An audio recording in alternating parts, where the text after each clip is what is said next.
Ça fait déjà une bonne dizaine d'années maintenant que le service de l'archéologie intervient sur le site. On travaille beaucoup plus intensivement sur le château depuis 2013, dans le cadre de ce qu'on appelle une fouille programmée, où là on revient chaque été pour sélectionner un endroit en particulier dans le château. Les fouilles qu'on pratique dans la collégiale, ici, évidemment, s'inscrivent dans la droite continuité de tout ce qu'on a pu faire avant dans le parc des logis royaux. On fouille la suite du palais. La cité royale de Loches est composée de 3 monuments majeurs, le logis royal, la collégiale et le donjon. 2 appartiennent au département, la collégiale appartient à la ville de Loches. Et c'est ce qui représente en fait l'attrait principal pour les touristes en matière de visite.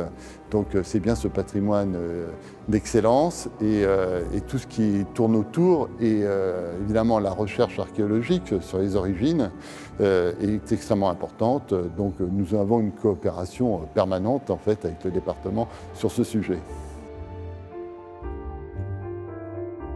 Au départ, il y a la volonté du président du conseil départemental et du maire de Loches de partir à la recherche des ossements de Ludovic Sforza, parce qu'on est dans le cadre de l'année des 500 ans de la Renaissance. Donc, comme Ludovic Sforza était un des mécènes de Léonard de Vinci, voilà, il y avait une logique à essayer de l'identifier, puisque la tradition veut qu'il soit inhumé dans cette collégiale. Ah oui, d'accord, c'est dur là. C'est plus dur, c'est plus...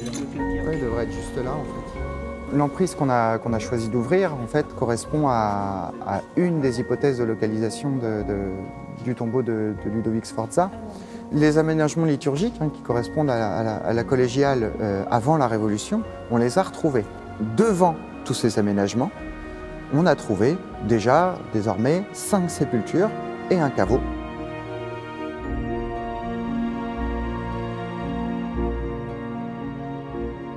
Comme on a une problématique particulière sur cette fouille qui est l'identification éventuelle d'un personnage célèbre, Ludovic Sforza, né en Italie et mort en France, qui a été fait prisonnier pendant les guerres d'Italie, on va également faire des analyses physico-chimiques sur l'os pour essayer de repérer des individus qui ne seraient pas du coin, on va dire, voilà, de Loches. On va faire sur le terrain, en prévision de ces éventuelles potentielles analyses, prendre des précautions particulières dans le prélèvement des ossements. Pour éviter les pollutions et se réserver la possibilité de faire des recherches ADN plus tard. Voilà.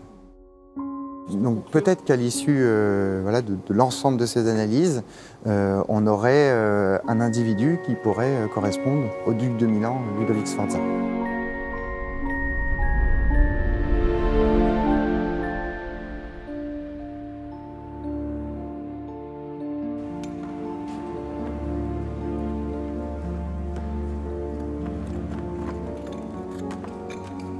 La relation naturelle entre Sforza et Léonard, en plus en ce 500e anniversaire, pour nous tombait sous le sens.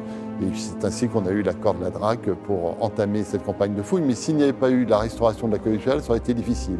Parce que l'objet n'est pas que de trouver Sforza, mais bien évidemment de connaître toute la chronologie de l'histoire et de la fondation en fait, de cette collégiale.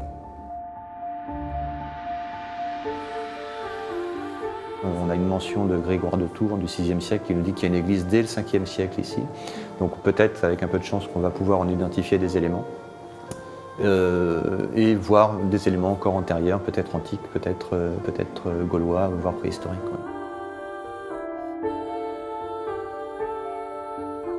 Ouais. Le département, depuis 2013 maintenant, permet au service de l'archéologie de mener un programme d'ampleur, ce qui n'avait jamais été fait auparavant. Il faut savoir que le château de Loches, c'est quand même 5 hectares de site, entourés par plus d'1 kilomètre de fortification. Ce sont des grandes réserves archéologiques. Peut-être que nous-mêmes n'y toucherons pas.